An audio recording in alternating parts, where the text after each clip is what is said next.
नमो विष्णुपादाय कृष्णपृष्ठाय भूतले श्रीमते भक्तिवेदांत स्वामी इति नामिने। नमस्ते सारस्वते देवे गौरवाणी प्रचारिणे निर्विशेष शून्यवादी पाश्चात्य देशतारिणे। जय श्री प्रभुपाद की जय, गुरु महाराज की जय, निताय गौर प्रेमानंद, हरि हरि बोल। जय। ओम नमो भगवते वासुदेवाय। ओम नमो भगवते वासुदेवाय। ओम नमो भगवते वासुदेवाय। नारायणं नमस्कृत्यं नरं चैव नरं देवीं सरस्वतीं व्यासं ततो जयमुदीरयेत्। श्रीमद्भागवत ग्रंथराज की, श्रील प्रभुपाद की जय, गुरु महाराज की जय। ये आज की इसकी कथा, इस श्लोक है जिसमें सब लोगों ने सलाह परामर्श कर रहे हैं। तो तात्पर्य तो इस श्लोक में है नहीं, और आने वाले श्लोक की मैं वर्णन में नहीं करना चाहता हूँ। अब आने वाले सब स्पीकर को करेंगे, वक्ताएं करेंगे वर्णन। आपको सब लोग कैसे करके वृंदावन जा रहे हैं वो दृश्य, ये झांझा होंगे। तो क्या किया जाए आज? यहाँ पर वनों की बात आती है, बृहद वनों की। क्यों ना हम आज ब्रज भूमियों की, ब्रज की वनों की बात करते हैं। तो आइए, ब्रज 84 क्रोश की ब्रज मंडल भूमि है। उस भूमियों में तरह तरह की तीर्थ हैं और विशेष करके वन है। बराह पुराण में वर्णन है। इस ब्रज भूमि में अनेकों वन है।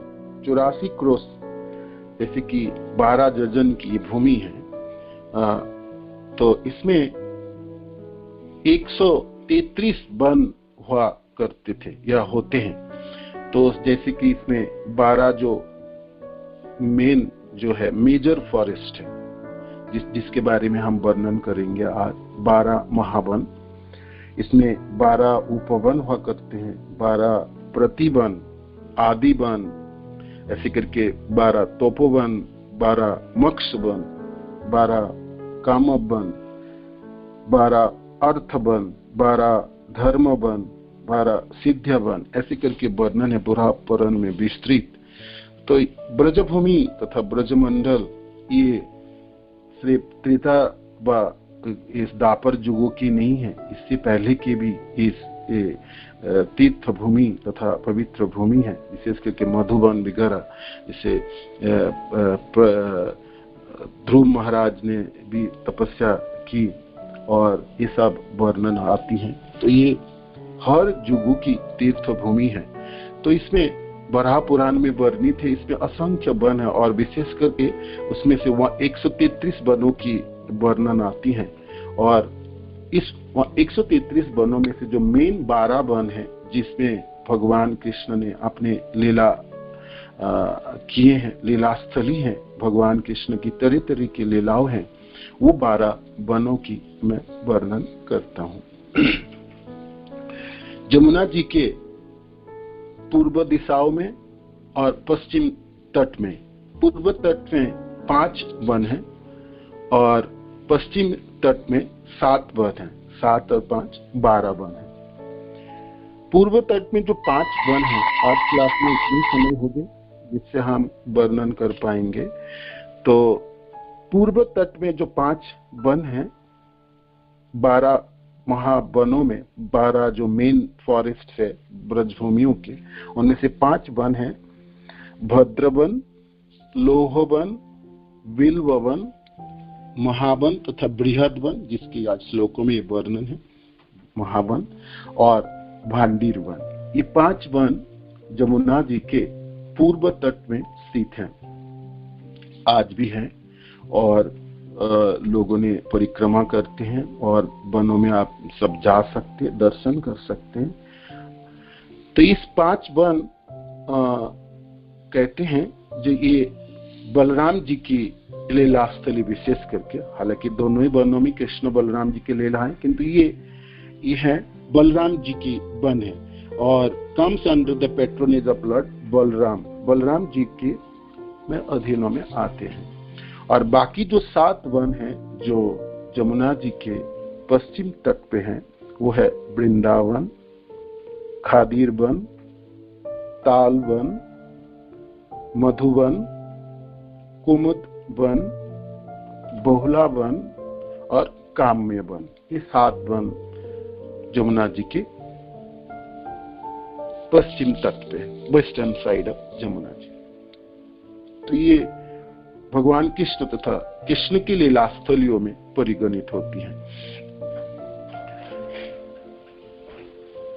तो 5 जो वन हैं जो जमुना जी की पूर्व दिशाओं में हैं, उन 5 वनों की वर्णन करते हैं थोड़ी करके, उनकी लीला स्थलियों के बारे में और भगवान की जो तरह की लीला हुई उसमें थोड़ा वर्णन करेंगे। उतने में समय होगा, बाकी 7 वनों की वर्णन नहीं हो पाएगी इतने समय में। तो आने वाले कोई स्पीकर को अनुरोध करेंगे, किसी समय हमको ऐसी समय मिलेंगे तो हम बाकी 7 वनों की वर्णन और किसी दिन करेंगे। आज हम वर्णन करते हैं 5 वन जो जमुना जी की पूर्व तट में स्थित है। पहला वन है भद्र वन। भद्र वन के नामों से आप सबको याद हो रहे, भद्र वन भगवान बलराम जी के नाम से जाना जाता है। बलराम जी, दाऊ जी की एक नाम है ना, बलराम तथा बलभद्र। तो बलभद्र से ये भद्र वन के नाम आए हैं। ये वन 18 किलोमीटर उत्तर दिशाओं में मथुरा से है और वृंदावन से 7 किलोमीटर की दूरी में है। बहुत सुंदर है, अभी भी बहुत ग्रीनरी है इसमें और तरह की ये पेड़ हैं। वृंदावनों जो शोभा है, विशेष करके ब्रज मंडलों की जो शोभा है वो वनों में है। आज जो वृंदावन है वो तो सिटी तथा नगर है और उसमें उतनी पेड़ और सब नहीं है, किंतु आपको सिर्फ ब्रज की जो वृंदावनों तथा वनों की जो शोभा है वो आपको इस सब वनस्थली में पाए जाते हैं, अभी भी दर्शन करने के लिए मिलते हैं। और आप सब जाएंगे तो आपके लगेंगे जो सचमुच ही वन है जहाँ पर भगवान तरह के लीलाएं किए हैं। भगवान गोवर्धन लीलाओं में इस कैंटो की 24 अध्यायों में गोवर्धन पूजाओं के जो अध्याय हैं उसमें स्वयं भगवान कृष्ण वर्णन करते हैं। नंद बाबा को कहते हैं, एक श्लोक है ना, नंद बाबा को कहते हैं, नानो पुर जनपद ना ग्राम ना गृहा वयम वनौकसतां नित्यं वनशैल निवासिना। हे पिता, हमारे घर ना तो नगरों में है, ना पुर में है तथा नगरों में है, न जनपदा, ना किसी कस्बे में है, न ग्रामा, न गांव में है, न गृहावयम। तो हमारे घर ना तो नगरों में है, ना कस्बे या गांव में है। तो कहाँ पर है घर? स्वयं भगवान वर्णन करते हैं, वनों का शांतान, हम वनवासी हैं, वनों में हमारा घर है। वनवासी होने से हम सदैव कहाँ रहते हैं? नित्यम वन शैल निवासिन, वन में सदैव जंगल में तथा शैल पर्वतों पर रहते हैं। भगवान की खुद की उद्गार है। भगवान स्वयं कहते हैं जी हे पिता, हे बाबा, हम तो ना गांव में रहने वाले ना शहरों में रहने वाले, हम तो जंगलों में रहने वाले और पर्वतों में रहने वाले हैं। तो इसी से आपको पता चलती भगवान अपने वनों में रहने के लिए कितना, और वनों के प्रति कैसी भावना है भगवान कृष्ण की। जी हम तो वनवासी हैं, हम जंगलों में और तथा शैल में पर्वत में रहने वाले हैं। ना हम पूर्व में ग्राम शहरों में रहते हैं, ना कस्बे में और ना गांव में रहने वाले हैं। नाना पुर जनपदा ना ग्राम ना गृहाभयम वनो प्रशांतान नित्यम वनशैल निवासिनः। 10.24 10-24 ये भागवत के श्लोक हैं। तो वनों की ब्रजभूमि की शोभा तो वनों में है। भगवान के लीला की जो उल्लास तथा लीलाओं की जो विन्यास है, लीलाओं की जो महिमा है, लीलाओं की जो परिपूर्णता है, ये तो वनों में है। हर वनों में भगवान की तरह तरह की लीला है। तो इस वनों की वर्णन हम कर रहे थे। तो 5 जो वन, जिनमें से पहला मैं आपको वर्णन करता भद्र वन। अच्छा, वनों से पहले वनों में परिक्रमा करते समय या वनों को दर्शन करते समय बहुत तरह तरह के आपको मंदिर दर्शन करने के लिए भी मिलेंगे। बहुत पुरानी मंदिर है। तो ये सब मंदिर, ज्यादा से मंदिर भगवान कृष्ण के हैं या भोलेनाथ जी, भगवान शिव के मंदिर हैं। तो ये सब मंदिर की बनाने वाले हैं वज्रनाभ हैं। तो वज्रनाभ जी के बारे में थोड़ी सी वर्णन कर दूं, जिससे आपको जब भी आप वनों में विहार करेंगे या वनों की परिक्रमा करेंगे व दर्शन करने जाएंगे, तो आपको हर वनों में मंदिर को दर्शन करने के लिए मिलेंगे। ज्यादा से मंदिर वज्रनाभ जी ने बनाए थे।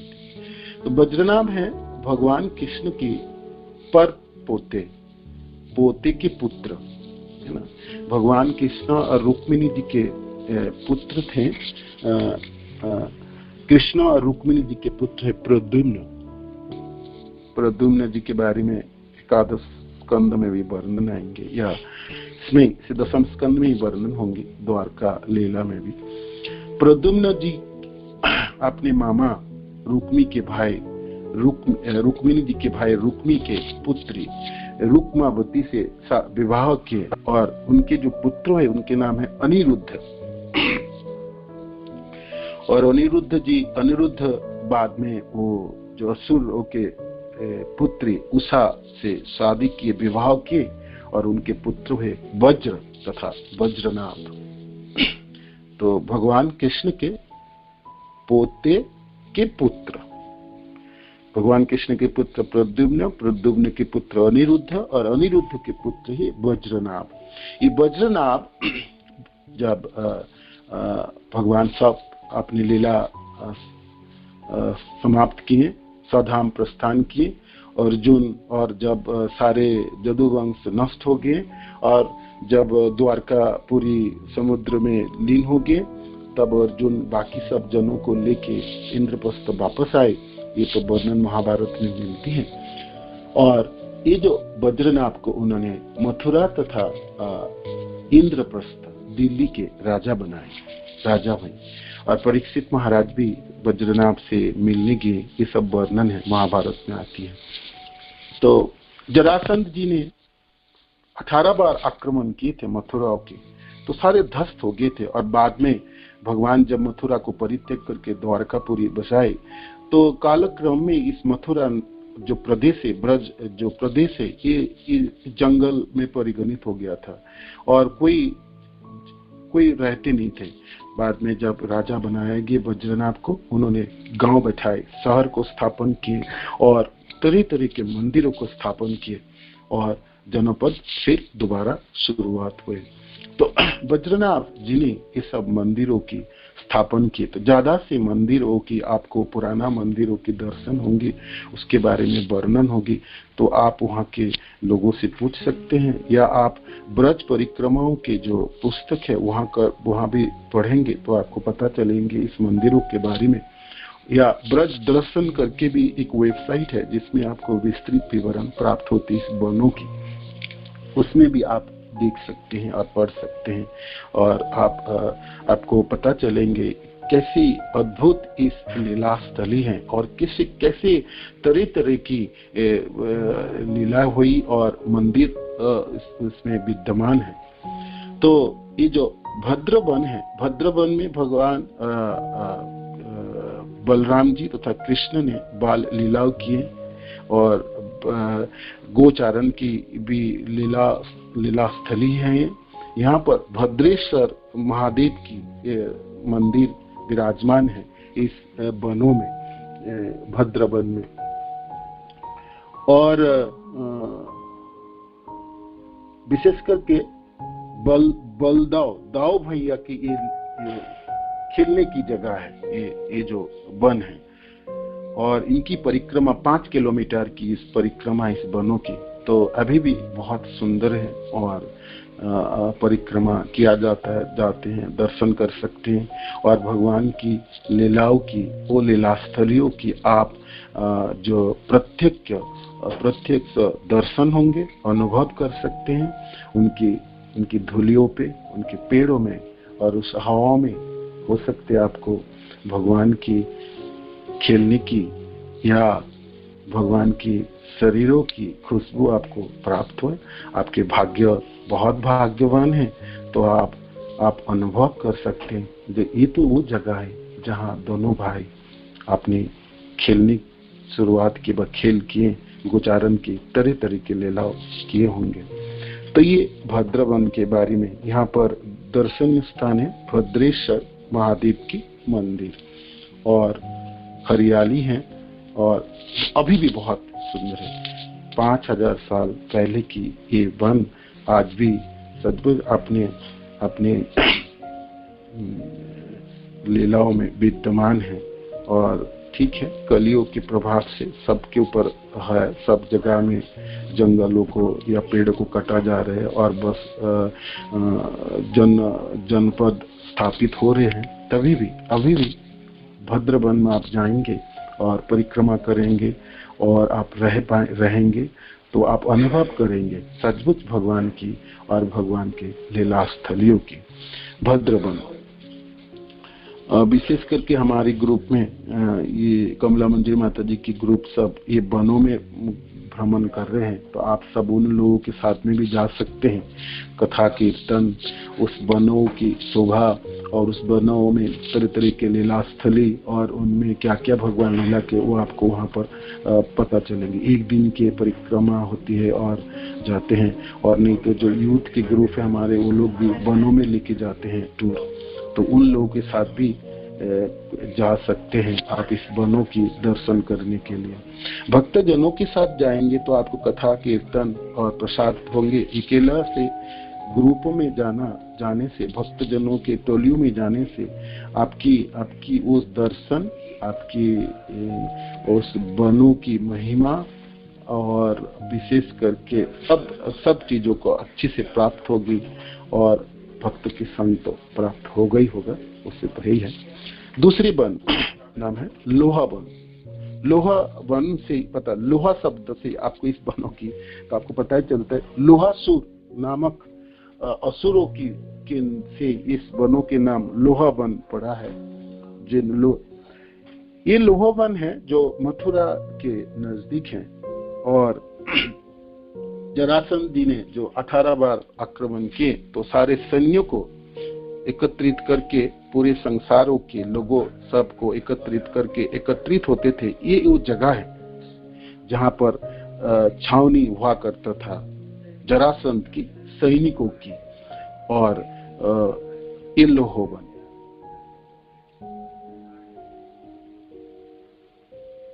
भगवान बलराम जी के साथ अपने गोप सखाओं के साथ गोचारण के लिए इस लोहोवन में आते थे। और इस लोहोवन में एक है भगवान ने जल के लिए विशेष करके क्रीड़ा करने के लिए और स्विमिंग है ना, तैरने के लिए यहाँ पर कृष्ण कुंड है, कुंड भी है कृष्ण कुंड। यहाँ पर कहते हैं जब भगवान यहाँ पर जल के लिए करते थे, तैरते थे अपने गोप सखाओं के साथ, है ना, कृष्ण कुंड लोहोवन में। और इस लोहोवन के ऊपर ही तो वो नौका विलास की लीला है ना, राधा रानी गोपीजनों के साथ एक बार गोपी और विशेष करके राधा रानी सब दही मक्खन और ये सब लेके बाजारों में बेचने के लिए जमुना को अतिक्रम करने के लिए जमुना के घाट में खड़े हैं। तो उस दिन देखिए कोई भी एक भी नौका नहीं था, तो कैसे करके अतिक्रम करे, तो ढूंढे तो पता चले एक ही नौका है और उसमें एक नाविक है। तो उनसे अनुरोध किए कि भाई हम लोगों को उस पार ले चलो, उस पार ले चलो। हरे कृष्ण। राजा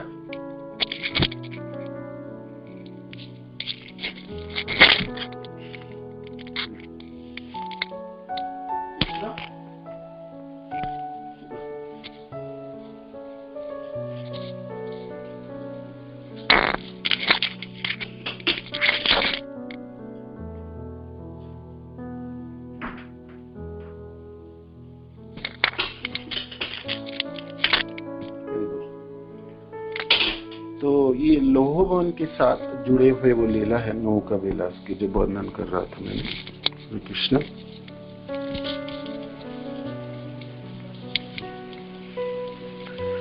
तो कहे भाई हमको पार लगाओ, उस पार ले चलो। कहते ठीक है, आ जाओ, बैठ जाओ सब। तो बैठे। भगवान की तो लीला है ना, नौका विलास की बहुत विस्तृत लीला है, तो संक्षिप्त आपको वर्णन करता हूँ। तो बीच में जब नौका पहुंची जमुना जी के बीच में,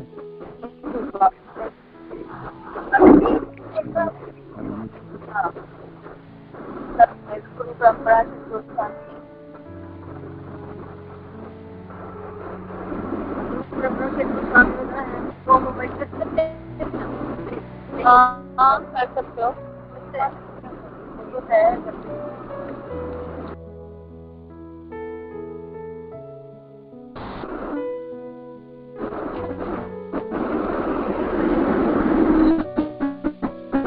हरे कृष्णा। ये भी थोड़ी है, वो ज्यादा। हरि बोल। सुनाई दे रहा माता जी? दे रही ना, ठीक है। तो भगवान की लीला है, जब बीच में पहुंची नौका, तो नौका में पानी भरने लगे। तो सब पानी भरने लगे तो नौका टलमल होने लगे और डूबने लगे। तो सब चिल्ला उठी गोपीजन, राधा रानी, बचाओ बचाओ बचाओ। तो भगवान कहते हैं बचाओ क्या, इतने सारे सामान लेके चलोगे तो बचोगे कैसे? फेंको सब, दही फेंको, दूध फेंको। तो मटके सब जमुना जी में फेंक दो। आपने एक तो इतने भारी भारी आप सब, और गहने भी पहन के आए, गहने को भी सब पानी में डाल दो। तो ये सब लीला है ना नौका विलास के, आप जानते हैं। तो बाद में म्यूट कर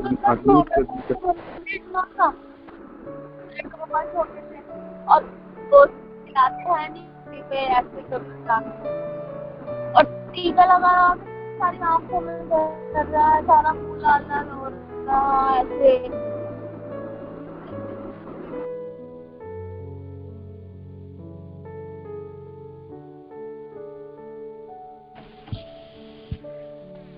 बोल। तो ये लोह, फिर बाद में जमुना के उस पार आए सब, और लोहवन में पर सब लोगों ने एकत्रित हुए, और लीला है कुंज की लीला है लोहवनों की। तो ये नौका विलास की लीला इस लोहवन से संपर्क है। इसके बाद आती है बिल्ववन। बिल्ववन तथा बेलवन। बेल वनों से इस वनों के नाम है। इसे वनों में बेल की वृक्ष हुआ करती थी, अभी भी है, थोड़ा बहुत, ज्यादा नहीं है किंतु है तो सही। वृंदावन के बहुत नजदीक है, मदन मोहन मंदिर के पास। वहां से आप किसी घाट के उस पार जाएंगे नौका से, और थोड़ी दूर पैदल चलती बेलवन आ जाती है। तो 4 किलोमीटर की परिक्रमा है इस वनों की। बेल वनों में लक्ष्मी जी के मंदिर है। और क्यों लक्ष्मी जी के मंदिर है यहाँ पर?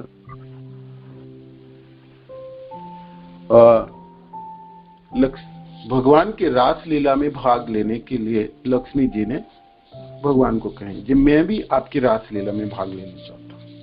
तो भगवान कहते हैं हाँ, बहुत अच्छी बात है, आपके मनों में इस भावना उठे तो क्यों ना लो, आप ले लो।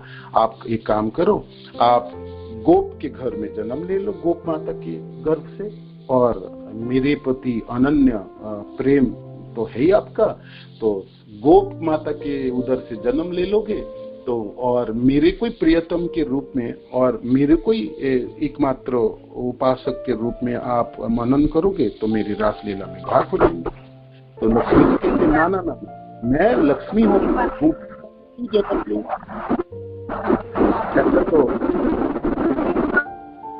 तो एक मिनट,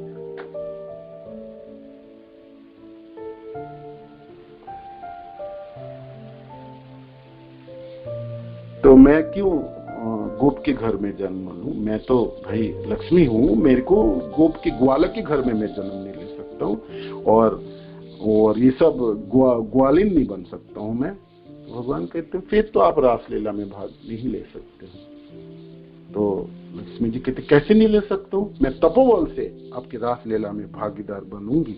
और इसी इच्छा से कहते हैं जे लक्ष्मी जी अभी भी तप कर रहे हैं भगवान की रास लीला में भाग लेने के लिए। इसलिए बेलवन में आपको लक्ष्मी जी की मंदिर है, और लक्ष्मी जी वहां पर तप में बैठी हैं, वो आपको देखने के लिए मिलेंगे। बेल की यहाँ पर भगवान की बहुत सुंदर लीलाएं भी हैं, तरह तरह के बेलों की गाय गोचारण के बेलवन में गोचारण करते समय भगवान गाय चरते रहे, और पाका बेल की जो स्वाद भगवान ग्रहण किया अपनी गोप सखाओं के साथ। बेल जो फल है, कच्चे बेलों से उन्होंने गेंद की तरह खेलते भी थे इस बेल वनों में। उस जमाने तो भाई कोई ब्रांडेड कोई फुटबॉल और ना कोई क्रिकेट बॉल हुआ करता था, ना कोई बड़े बड़े कंपनी हुआ करता था एडिडास की तरह। तो वनों के रहने वाले वनवासी जन है, गोप बच्चे हैं सब, तो गेंद लाए तो कहाँ से लाए, तो वनों से लाएंगे। तो ये कच्चे बेल को बॉल की तरह व्यवहार करते थे, और बेलों में से बहुत खेला जा सकता है। ये बंगाल में भी बहुत बेल के पेड़ होते थे, हम भी बचपन में बहुत खेले। तो बेल में बहुत तरह तरह के गेम हो सकते, खेल सकते है ना, अपने कैच क्रिकेट बॉल की तरफ, और बेल के फल को लेके एक लड़का भागता था, उसको पकड़ना, ये भी है दूसरी तरह की, बहुत तरह तरह की गेम है। तो ये सब जो खेलने की है, तो बेल वन में गोप सखाओं के साथ भगवान की खेलों की दृश्य है। तो ये बेल वन है, बेलो वनों की थोड़ी सी वर्णन है। इस बेल वन में मान सरोवर है, जो एक बार रास लीला के समय राधा रानी ने मान किए और रूठ के रास स्थली को छोड़ के चली गई। तो राधा रानी चली गई, और तो फिर बाकी भगवान भी ढूंढने लगे अपनी गोपी जनों के साथ। तो फिर वहां पर राधा रानी को इस मान सरोवर के तथा मान सरोवर के किनारे जो कुंज है, उस कुंज में राधा रानी को मिले, और भगवान ने माफी मांगे और राधा रानी के मान भंजन किए। तो इसीलिए इसके नाम में मान सरोवर भी पड़ा है। तो इस बेलोवन में मान सरोवर है। तो ये बिल्लवन की कथा है। इसके बाद आती है महावन जो बृहद वन, जो जिससे आज के श्लोक में बृहद वनों के बारे में वर्णन है। तो ये गोकुल है। महावन शब्द का अर्थ है बृहद, बड़े। तो विस्तृत ये वन हुआ करता था उस समय, और मथुरा से 6 किलोमीटर दूर, तो आप जानते हैं गोकुल। तो इस वनों में ही तो गोकुल है, और विशेष करके नंद भवन है, जहाँ पर भगवान अपने जन्म की लीला किए हैं। जशोदा मैया के उदर से भगवान कृष्ण स्वयं और जोग माया जुड़वा जन्म है ना, आपने सुने। अब तो हमने बृहद वन की कथा ही सुनते आ रहे थे जितने भी। और बाद में वसुदेव जी मथुरा से कृष्ण को ले आए, और मथुरा कृष्ण और यशोदा कृष्ण तथा नंद बाबा के कृष्ण एक साथ हो गए और जोग माया के उठा के वसुदेव जी ले गए कथा। तो भगवान की जन्म इस महावन में तथा बृहद वन में हुए। नंद भवन में भगवान बड़े हुए, धीरे धीरे पेट के बल से पीठ के बल आए। जब भगवान करवट लेने 3 महीने तो माँ ने उत्सव मनाए। जो सकटासुर की कथा है, आप लोगों ने कितने सुने? सकटासुर की वध की कथा। सकट के नीचे भगवान को रखे थे उस उत्सव के समय, और उस सकट में भरो सकट के आश्रय लिया ये सकटासुर और भगवान को मारना चाहते थे। तो छोटे भगवान अपने छोटे सी उंगलियों से, पांव की उंगलियों में उस सकट को छुए और सकटासुर को वध के विस्तृत सुंदर वर्णन, तरह तरह के वर्णन हुए, वक्ता लोगों ने वर्णन किए सकटासुर की कथा। बाद में तिनावत की कथा भी इसी में महावन में है ना हुए। और दामोदर लीला की सुंदर कथाएं, सुंदर लीला इस महावन में है। और जमुना जन वृक्ष के पतन, और अब सब मिलके आप सोच रहे जी यहाँ पर आप नहीं रहना चाहिए, तरह तरह के उत्पात इस वनों में है, यहाँ से आप चले जाने चाहिए।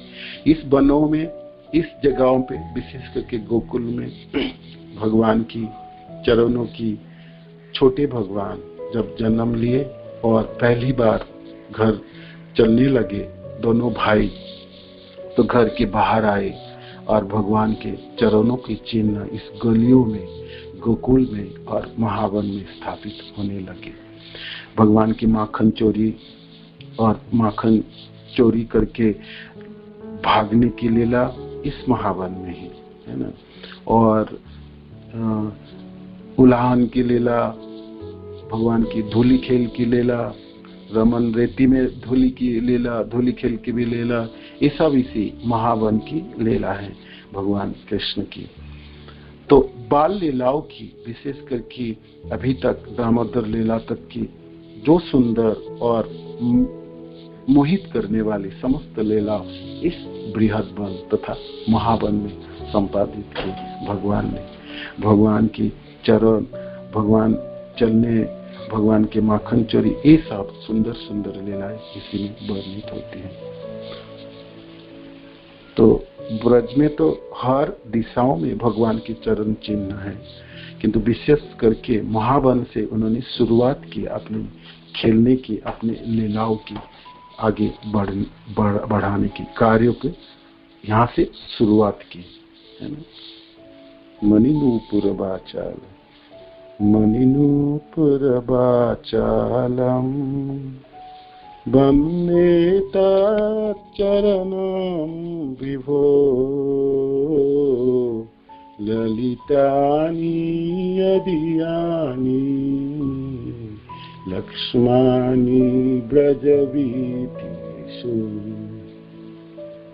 हे प्रभु, हे कृष्ण, आपके चरणों में मणियों के नूपुर है जो जो बाजते हैं, तो नूपुर की वो आवाज, वो ध्वनि है जो चारों तरफ मुखरित करती है।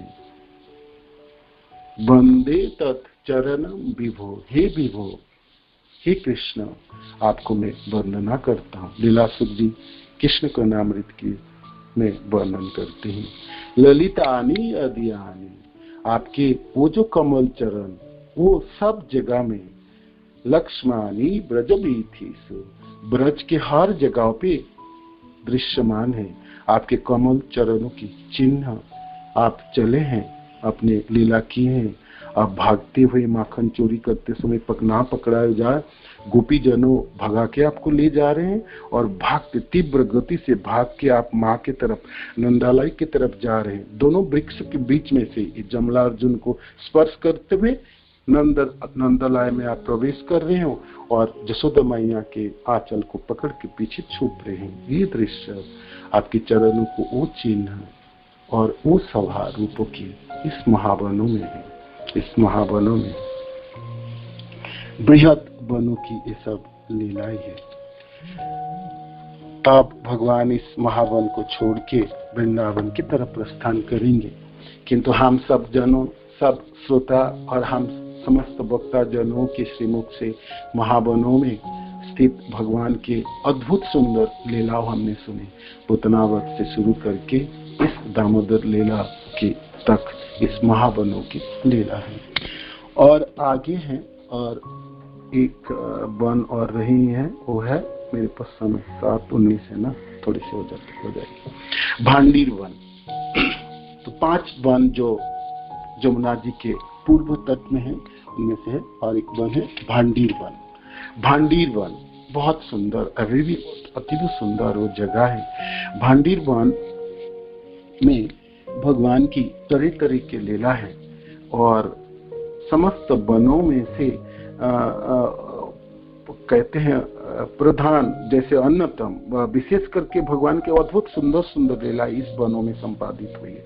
भांडीर वन बेल वन से आगे, बेल वन आप थोड़ा सा और आगे जाएंगे तो ये भांडीर वन है, और वृंदावन से 2 किलोमीटर 5 किलोमीटर की रेडियस में जमुना जी को अतिक्रमण करके आप बेलवन होते हुए भांडीर वन जा सकते हैं, या मोटर का रास्ता है आजकल जमुना जी के ऊपर ब्रिज है, वहां से आपने माटगांव होते हुए और भांडीर वन में प्रवेश कर सकते हैं। भांडीर वनों में वो क्या क्या दर्शनीय स्थान है, क्या क्या जगह है, क्या क्या चीज है इसमें। एक तो भांडीर वट है, दूसरा है बेनुकूप, तीसरी है बमसी बट, और चौथा है श्रीराम जी के मंदिर। तो भांडीर बट, भांडीर बट वो बट है जहां पर राधा और कृष्ण की विवाह हुए थे, राधा और कृष्ण जी की विवाह हुए थे, विवाह स्थली है ना। और स्वयं ब्रह्मा जी ने विवाह की पौरोहित्य किए थे। तो ये सुंदर लीला है। एक दिन नंद बाबा 2.5 साल के उम्र, या जैसे अभी वृंदावन आने वाला है ना बृहद को छोड़ के, तो उसी उम्र में तो नंद बाबा अपने बाल कृष्ण को गोद में लेके गोचारण में गए, और तो अचानक दिखे जो आकाश में बादल छाने लगे और बारिश होने लगी और बिजली चमकने लगी। तो उसी प्रकृति के ऐसे विपर्य अवस्था हुई, तो नंद बाबा ने अपने बालक कृष्ण को सीने में समेटते हुए देखते हैं जो वृंदावन से एक मानो कि एक रश्मि आ रही है। तो रश्मि और उसी किरण से नंद बाबा की आंखों चकमका उठी, तो उन्होंने आंख बंद की और थोड़ा सा खोले तो दिखे सामने एक लड़की खड़ी है, 12 साल या 13 साल की उम्र की है ना। और वो कहते हैं बाबा मेरे को इनको दे दो, इनके साथ में खेलूं कृष्ण के साथ। तो ये दृश्य नंद बाबा देख रहे हैं, ऐसे लीला स्थली वर्णन करते हैं। तो बाद में भगवान कृष्ण और राधा रानी है, और भगवान कृष्ण भी 15 साल की उम्र के हो गए, और दोनों मिलके खेलने लगे उस भांडीर वनों में। तो उस समय ब्रह्मा जी वहां पर उपस्थित हुए और कहते हैं, हे प्रभु आपकी मेरी मानव में कामनाएं हैं, आपको मैं विवाह कराना चाहता हूँ। तो भगवान कहते जो इच्छा आपके। तो ब्रह्मा जी ने भगवान कृष्ण और राधा रानी की विवाह किया कराए थे उस जगह पे, इस भांडीर बट के नीचे जहाँ विवाह स्थली वो अभी भी है। और यहाँ पर इस बट वृक्ष है, इस बट वृक्ष के नीचे श्री श्री राधा भांडीर कृष्ण विराजमान है। और इस मूर्तियों की विग्रह की एक विशेष खासियत है, राधा रानियों के मांग में सिंदूर है जो भगवान कृष्ण ने विवाह के समय पहनाए थे। तो ये आपको देखने के लिए मिलेंगे। वो जगह बहुत ही सुंदर है, मनोहर है। हम बहुत बार गए गुरुदेव के साथ और लीला स्थलियों के दर्शन किए। ये भांडीर वन में कम से कम मैं 4-5 बार गया हूँ। ये मेरे को बहुत ही अच्छा लगता है। आप सबों को भी, कोई भी गए हैं भांडीर वन में, आपको अभी भी बहुत अच्छे लगेंगे। बहुत ज्यादा जगह बची नहीं है, किंतु जितनी भी जगह है अभी भी वनों की शोभा विद्यमान है। तो आप सब अनुभव कर सकते 5000 साल पहले इसकी क्या शोभा होगी और कैसी जगह होगी। दूसरी वहां पर बेनुकूप है। बेनुकूप कुआं है जहां पर बत्सासुर को मारने के बाद, बछड़े को मार दिए बत्सासुर को निधन के, तो समस्त गोपी जनों के उल्लान सुनने पड़े जे भाई इस कृष्ण को तो गो हत्या किए और बछड़े को मारा, इनको तो स्पर्श नहीं करना चाहिए, तो इनको तो पाप मोचन के लिए कुछ करनी चाहिए। तो भगवान अपने बेनों, अपने बांसुरी के नोक से उस कुएं को खोदे और वहां सारे तीर्थों के जलों को भर दिए और आपने स्वयं स्नान किए और मानो कि कहते देखो मैं पवित्र हो गया। ऐसे तो लीला है, भगवान तो हमेशा पवित्र रहते हैं ना, कभी पाप तो स्पर्श कर ही नहीं सकते हैं। तो वो बेलूकूप अभी भी विद्यमान है और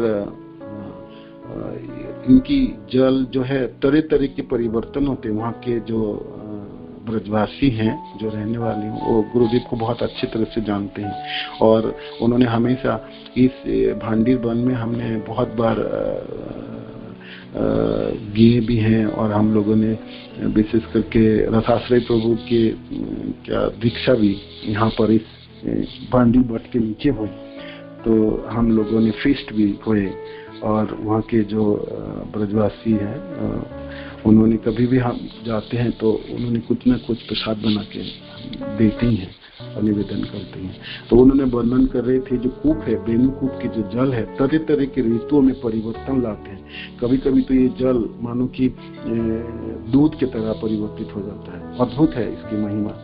और इस भांडीर वन में प्रलंबासुर की वध की लीला है। बलराम जी, प्रलंबासुर की कथा तो आप जानते, प्रलंबासुर के वध की समय भी एक आएगी कथा, तब विस्तृत वर्णन होगी। प्रलंब नामक असुर गोप सखा के वेश में आए और उन्होंने सोचा भाई इस दोनों भाई में से एक को तो उठा के, माने एक को मार दें तो दूसरा तो अपने आप मर जाएंगे। तो उन्होंने सोचे ये जो बलराम जी को, छोटे वाले को नहीं बड़े वाले को उन्होंने सोचे उनको ले चलते हैं, मारने की कोशिश की। तो उन्होंने गोप सखा के वेश में आए तो भगवान तो पहचान गए थे, भगवान ने अपनी टोली में उनको ले लिया। दूसरी टोली में खेल चल रही थी, दूसरी टोली में बलराम जी है और इस तरफ की टोलियों में भगवान जी है। तो खेल के नियम था जो हारेगा तो हार जाएंगे, वो जो जीतने वाले बच्चे को कंधों पे चढ़ा के घुमा के लाएंगे कुछ जगह, कुछ दूरी तक। तो स्वाभाविक है ये प्रलंब को तो बलराम जी को लेके जाना था, तो उन्होंने हार गए, है ना। और जब हार गए तो उनके बलराम जी को उन्होंने कंधों पे चढ़ा के ले चले। अब ले चले तो थोड़ी सी ले चले और भागे भागे भागे और आकाश मार्ग में उड़ गए। उनको सोचे बहुत दूर उड़ा के ले जाऊंगा और वहां से छोड़ दूंगा तो मर जाएंगे, तो ये बड़े वाले मर गया तो छोटे वाले अपने आप उनके वियोग में मर जाएंगे, तो फिर मेरे काम बन जाएंगे, तो मेरे जो प्रभु है जो कंस का सारे काम बन जाएंगे। तो आकाश मार्ग में उड़ गए। तो बलराम जी कंधों में है जिसके फनों में शेषनाग के रूप में समस्त ब्रह्मांड को धारण करते हैं, राय के बराबर, है ना। तो उस बलराम जी आज प्रलंबासुर के कंधों में है, तो क्या हाल होने वाले सोचो।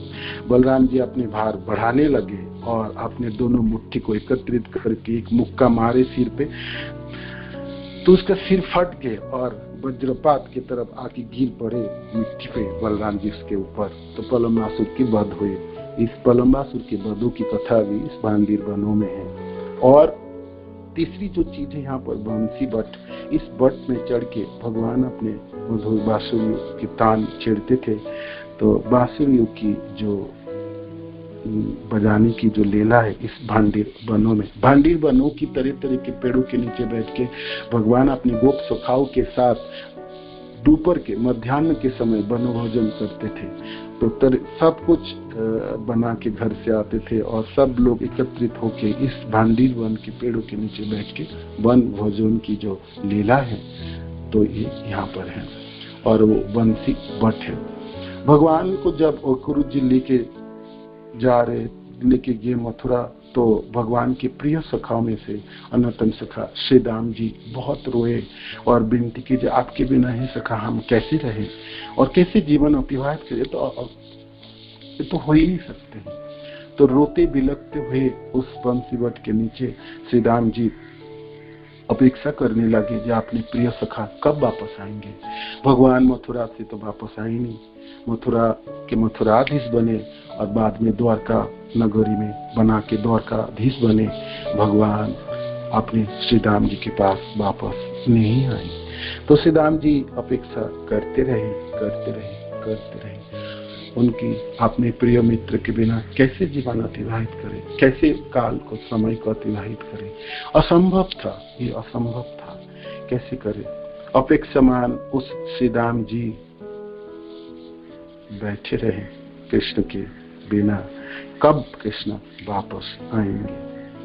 भगवान कृष्ण आए 4000-5000 साल पहले। उस श्री राम जी की अपेक्षा की अवसान कब हुई? जब महाप्रभु के रूप में चैतन्य महाप्रभु वृंदावन आए, परिक्रमा करे, तो भांडीर वन में भागते हुए आए, श्री राम जी को आलिंगन किए और कहते, श्री राम देखो मैं आ गया हूँ, आप इतने दिन अपेक्षा किए किंतु मैं आया हूँ और मैं अपना प्रतिज्ञा रखा हूँ, मैंने आपसे कहा था मैं वापस आऊंगा, देखो मैं आया हूँ। और फिर तो ये तो अद्भुत लीला होगी। राधानाथ स्वामी जी की इस भांडीर बानों के ऊपर बहुत सुंदर क्लास है, तो वहां पर वर्णन कर रहे थे, उसी से मैं सुन रहा था। तो श्री राम जी उस भांडीर बट के नीचे अपेक्षामान थे और मिले भगवान से दोबारा। 4500 साल तक अपेक्षा की भगवान कृष्ण की। तो महाराज कह रहे थे जी हम कृष्ण के लिए सिर्फ एक दिन नहीं, एक जीवन नहीं, भगवान कृष्ण के लिए, दर्शन के लिए, उनके आलिंगन के लिए हम कितने साल तक भी अपेक्षा कर सकते हैं। हमारा ऐसी भावना होनी चाहिए, ऐसी उद्वेलता होनी चाहिए। तो श्री राम उस बंसी बट के नीचे श्री राम जी की मंदिर है, उसका भी आप दर्शन कर सकते हैं। तो ये है भांडीर वनों की कथा और 5 वनों की थोड़ी थोड़ी जो हम वर्णन कर पाए। और क्लास समाप्त हो गया, समय भी समाप्त हो गया। तो महाराज एक और भी वर्णन कर रहे थे। यहाँ पर भगवान की वो लीला भी है, दावानल। जब इस भांडीर वनों में गोचारण कर रहे थे तो गाय बछड़े सब बहुत जंगल के अंदर चले गए, मंजूबटी नामक एक जगह पे चले गए। तो बच्चे लोग सब खेल रहे थे और खेलों में निमग्न थे, ध्यान नहीं दे कितने अंदर चले गए। तो बाद में जब यार ओहो, ना बछड़े ना गाय कुछ दिखाई नहीं पड़े, बस बेसिकली बछड़े की बात आती है। तो ढूंढते ढूंढते उन्होंने बछड़े की पाँव के निशानी को देखते देखते मंजूबटी तक पहुंचे। और जब वहां पहुंचे तो अचानक आग लग गई चारों तरफ और सारे बच्चे आग के दपेट में आ गए और बचाओ बचाओ कृष्ण बचाओ। तो बचाने वाले तो कृष्ण है। तो भगवान कृष्ण ने आग पी ली। दावानल की लीलाओं भी इस भांडीर वनों की है।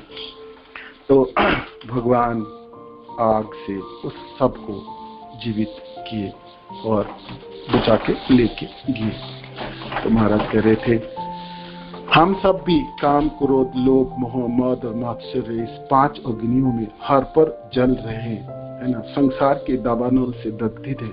हे कृष्ण हम आपसे प्रार्थना करते हैं, जैसे गोप सखा जन निरंतर चिल्ला के पुकार रहे थे, हे कृष्ण बचाओ बचाओ, तो हम भी तो आप सब पुकार रहे हैं। या हम सबों को भी पुकारनी चाहिए, हे कृष्ण हम सब जनों को भी इस दावानल रूपी, इस काम, क्रोध, लोभ, मोह, मद, मात्सर्य के अग्नि से निरंतर जलते हुए मेरी आत्मा, मेरी शरीर को आप बचाइए। हे कृष्ण आपके बिना मेरा और कोई नहीं है, कोई नहीं।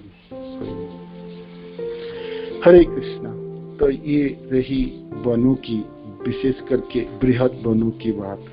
तो जो भी मेरे से हुआ वनों की वर्णन में किया, कोई त्रुटि होगी तो आप सब श्रोता जन दयालु हैं, कृपालु हैं, तो मेरे को माफ करेंगे। कोई प्रश्न है या कोई टिप्पणी है तो कर सकते हैं। हरे कृष्ण। हरे कृष्ण प्रभु, दंडवत प्रणाम। हरे कृष्ण प्रभु जी, बहुत ही सुंदर। प्रभु जी हरे कृष्ण, दंडवत प्रणाम। धन्यवाद प्रभु जी। प्रभु जी समय अभाव है, इसलिए मैं ज्यादा समय नहीं लेना चाहता, खाली इतना पूछना चाहता हूँ, इन वनों का बृहद वर्णन किस पुस्तक में मिलेगा? हाँ, ये बराह पुराण में थोड़ा बहुत ज्यादा वर्णन है प्रभु। बराह पुराण में वर्णन है, बराह पुराण आपको मिलेगा तो उसमें आपको प्राप्त होगा। और आपको प्राप्त होगी ब्रज दर्शन करके एक वेबसाइट है, ब्रजदर्शन.in, उसमें ना समस्त वनों की संक्षिप्त वर्णन है, उसमें भी आपको प्राप्त होगी। और आपको सबसे अच्छा प्राप्त होगी तो आपको ब्रज परिक्रमा करनी है। जैसे अभी परिक्रमा चल रही है ना, आपकी 1 महीने समय निकाल के परिक्रमा में भाग लीजिए, तो तरह तरह के महाराज होंगे, आचार्य होंगे, भक्त होंगे, सुंदर सुंदर वर्णन करके उस जगह में पधारेंगे, वहां पहुंचेंगे, उस जगह की महिमा को वर्णन होंगे। वो सबसे अच्छा आपका सीखने के लिए मिलेंगे। तो जीवन में आपके पास समय है और प्रारब्ध अच्छे जाग उठे, गुरुदेव की कृपा जाग उठी, तो फिर तो ये काम बने। जैसे बहुत लोग अभी भी परिक्रमा कर रहे हैं, तो आप परिक्रमा में भाग ले लेंगे तो इसका विस्तृत आपको दर्शन भी हो जाएंगे, वर्णन भी प्राप्त हो जाएंगे, सब कुछ आपको। ठीक है, धन्यवाद प्रभु जी। परिक्रमा तो समाप्त होने वाली है 2-3-4 दिन में।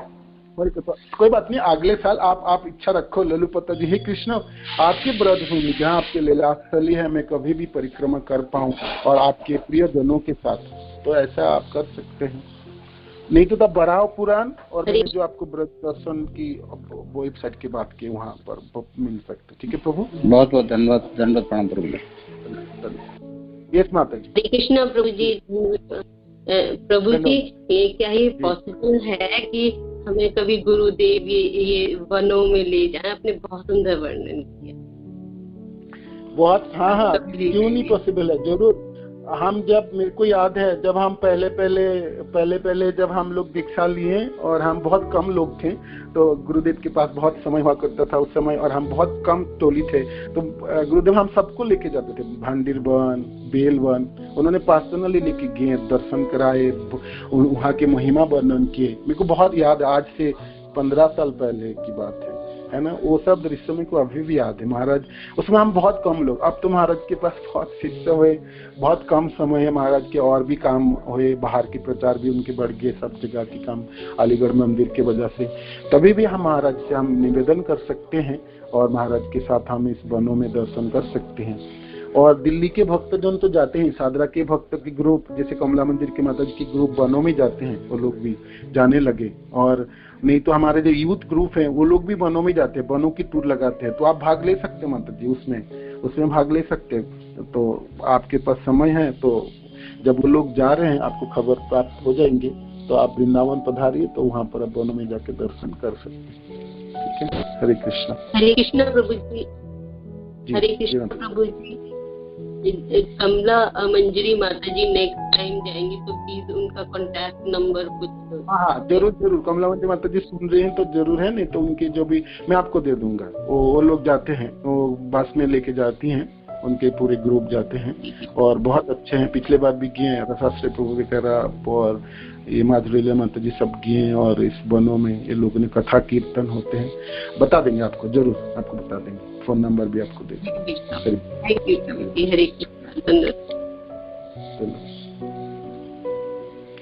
तो क्लास किसी को और कुछ प्रश्न है, कोई टीका टिप्पणी है? नहीं तो हम समाप्त करते हैं। हरि बोल। हरे कृष्णा। जय श्री प्रभुपाद की जय, गुरु महाराज की जय, निताई गौर प्रेमानंद। हरि हरि हरि। वंशा कल्पतरुभ्यश्च कृपा सिंधु पतितानां पावनेभ्यो वैष्णवेभ्यो